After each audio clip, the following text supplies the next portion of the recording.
እዚህ ጋር ጥብስ አለ። ሽንኩርት ከተፈል ጥብስ ይኸው እዚህ እንጠብሳለን። ጋዝ ቀነስ አድርገን ሽንኩርትና ቃሪያን ከትፋለን። እስከዛ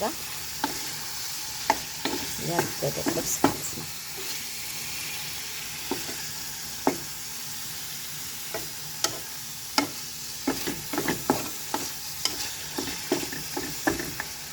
አሁን እንደዚህ ጋዙን ቀነስ አድርገን እንደዚህ ይሰጥ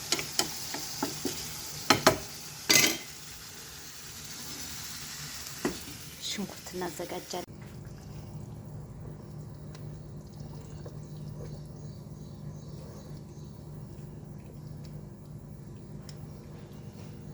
ይሄን ይመስላል የበዓል ወጥ። ስጋ ነው ደግሞ ዶሮ እንዳይመስላችሁ፣ የተፈጨ ስጋ። ከዛ ጥብስ እናደርጋለን። ትንሽ እንደዚህ አድርገን እንውላለን ከጓደኞቻችን ጋር ማለት ነው በማዳም ቤት። እግዚአብሔር ይመስገን ለዚህ ላደረሰን ቸር መድኃኒዓለም አባቴ ክብር ምስጋና ይግባው። መልካም በዓል እንዲሆንላችሁ ወገኖች ሁላ የምትጠግቡበት የሚተረፈረፍበት ይሆንላችሁ። ከሰው ጋር ሲበላ ደስ ይላል። አሁን ጓደኞች 3 ኢትዮጵያኖች ሆነን ነው ነገ የምናከብረው ውጭ ላይ አይደለም፣ በማዳም ቤት ነው የምናከብረው። ይኸው ማዳም ቤት ሆኜ ነው እንደዚህ የምሰራው ማለት ነው። አሁን በቅቶታል ኦልሬዲ። ትንሽ ተክተክ በእንቁላል ስላደረኩኝ እንደዚህም ተክተክና ትንሽ ደቂቃ እንለዋለን ማለት ነው። ይወጣል። ትንሽ ጋዙን እንቀንሳለን። ይሄን ይመስላል። ሰላም ውድ ቤተሰቦቻችን እንኳን አደረሳችሁ ለጌታችን ለኢየሱስ ክርስቶስ የትንሣኤ በዓል።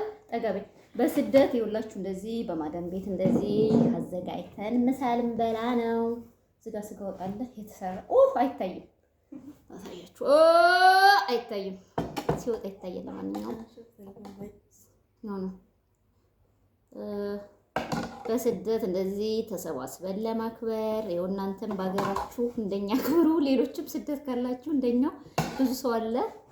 አማርኛው ጠፋብኝ።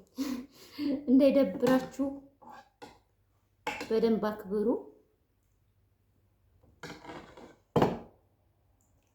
መልመዝ ከፈለግሽ እንትን ማለት ትችላለሽ። ይኋላ ካሜራ ኦኬ። እንደዚህ ሚሚንት እንደዚህ ያዡማ። ኦኬ እንዳረግ ኦኬ።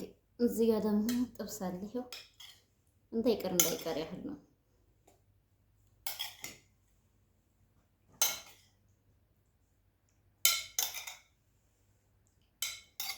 ላይቱ ትክክል አይደለም። አይገርም።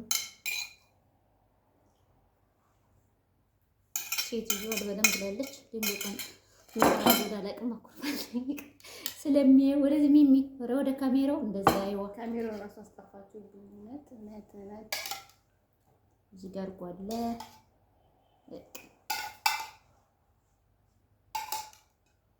ዛሬ ዳቦ ገና ኩፍ ማለት የተቦከው ዳቦ ኩፍ አላለም። ግን አንዷ ኢትዮጵያዊ ደግሞ አመጣችልን። ይሄው ቅመሹ ብላ ለኔ ከ6ኛ ፎቅ የዚህ ጋር ተቆረሳል።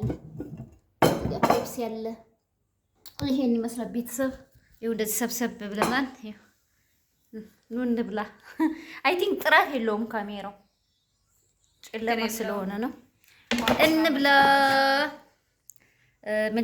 መልካም የትንሣኤ በዓል ይሁንላችሁ። ባይ ባይ። ላይክ ሰብስክራይብ ያደርጋችሁ። ወዳችኋለሁ። ባይ ባይ።